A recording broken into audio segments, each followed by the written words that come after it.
আমাদের পাড়ার শীতলা পুজো আজ হয়ে গেল। তো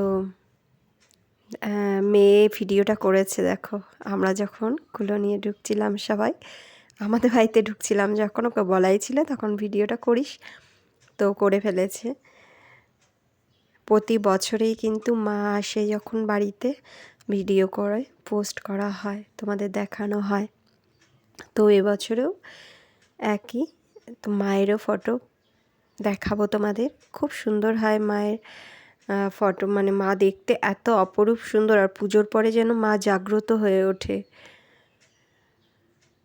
তো সবাই জানো, অনেকের এখন তো মানে অনেক জায়গাতেই হয়ে থাকে শীতল মায়ের পুজো ধুমধাম করে।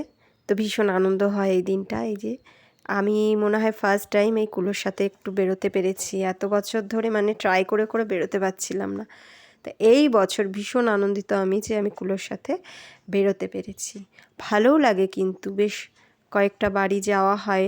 আর সত্যি বলতে ভগবান যা চাইলে কিছুই হয় না, হয়তো ঠাকুর চেয়েছিল তাই আমি এবারে বেরোতে পেরেছি, আর এতদিন হয়তো ঠাকুর চায়নি তাই আমি বেরোতে পারিনি কুলোর সাথে। মনের ইচ্ছে থাকলেও অনেক সময় উপায় হয় না, আর ইচ্ছে থাকলেও অনেক সময় ভগবানের ইচ্ছাটাও সব থেকে জরুরি। ভগবান না চাইলে কিছুই হয় না।